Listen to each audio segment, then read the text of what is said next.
እሺ በመጀመሪያ እንዴት የፖፖን አካውንት ሴኩሪቲ እንዴት እናስተካክላለን የሚለውን እናያለን። በመጀመሪያ ወደ ፖፕ ከገባን በኋላ እናደርጋለን ወደ ፕሮፋይላችን ጋር የሚወስደውን አይከን እንጫናለን ማለት ነው። ወደ ፕሮፋይላችን የሚወስደው አይከን እዚህ ጋር አለችዋን የአምፖል ምልክት እንጫናታለን ማለት ነው። እዚህ ጥግ ላይ ያለችውን የአምፖል ምልክት እሷን ስንጫን ወደ ፕሮፋይላችን ትወስደናለች ማለት ነው። ከዛን ወደ ፕሮፋይላችን ከገባን በኋላ እዚህ ከታች ሴቲንግ የሚል አለ።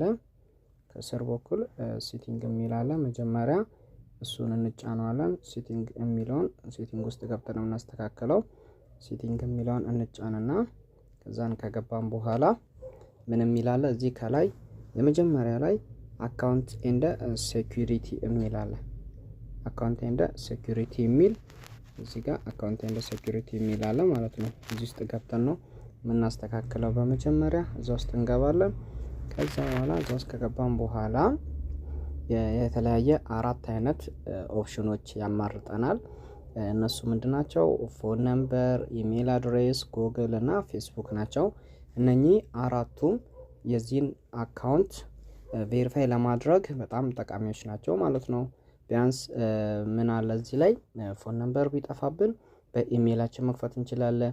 ኢሜላችን ቢጠፋ በጉግላችን ፎርማት ቢሆን በፌስቡካችን አድርገን በአራቱ አማራጮች ውስጥ ቢያንስ አንዱ ካለን ከአራቱ በአንዱ ጆይን ማድረግ እንችላለን ማለት ነው። ሶ ምን እናደርጋለን? መጀመሪያ እዚህ ጋር ፎን ነምበር የሚል አለ። እሱ ላይ እዚህ ፎን ነምበር የሚለው ላይ ይሄን ባይንድ የነበረውን ወደ ባውንድ እንቀይረዋለን ማለት ነው። እዚህ ጋር እንቀይረዋለን። እንዴት ነው የምንቀይረው? እዚህ ጋር ፎን ነምበር የሚለውን ስንነካ ራሱ ፎን ነምበር አስገቡ ይለናል። ያለንበትን ሎኬሽን ያስቀምጥና ፎን ነምበር እናስገባለን። ከዛ በኋላ ምን ይለናል? ኖቲፊኬሽን ይልክልናል ማለት ነው። ቬሪፊኬሽን ኮድ ይልክልናል። በስልካችን ቬሪፊኬሽን ኮድ ይልክልናል። እሱን ቬሪፊኬሽን ኮድ እናስገባለን። ከዛ በኋላ ኮንቲኒው ኔክስት ስንለው ራሱ ቬሪፋይድ ወይንም ሰርቲፋይድ ያደርግልናል ማለት ነው። ከዛን እንደዚሁ በመቀጠል ቀጣዮችንም እዚህ ጋር ያሉትን ቀጣይ ኢሜል አድሬስ አለ።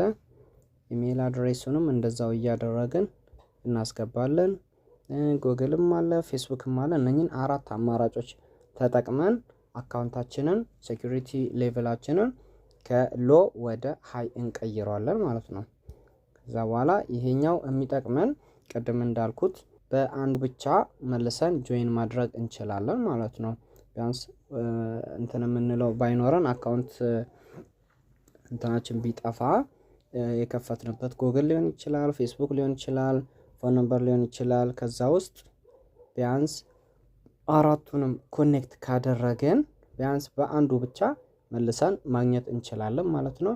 እና ይሄንን ነገር ሁሉም ኤጀንቶችም ሆስቶችም ቢሆኑ ልብ ሊሉትና ቀድመው ሊያስተካክሉት የሚገባ ጉዳይ ነው።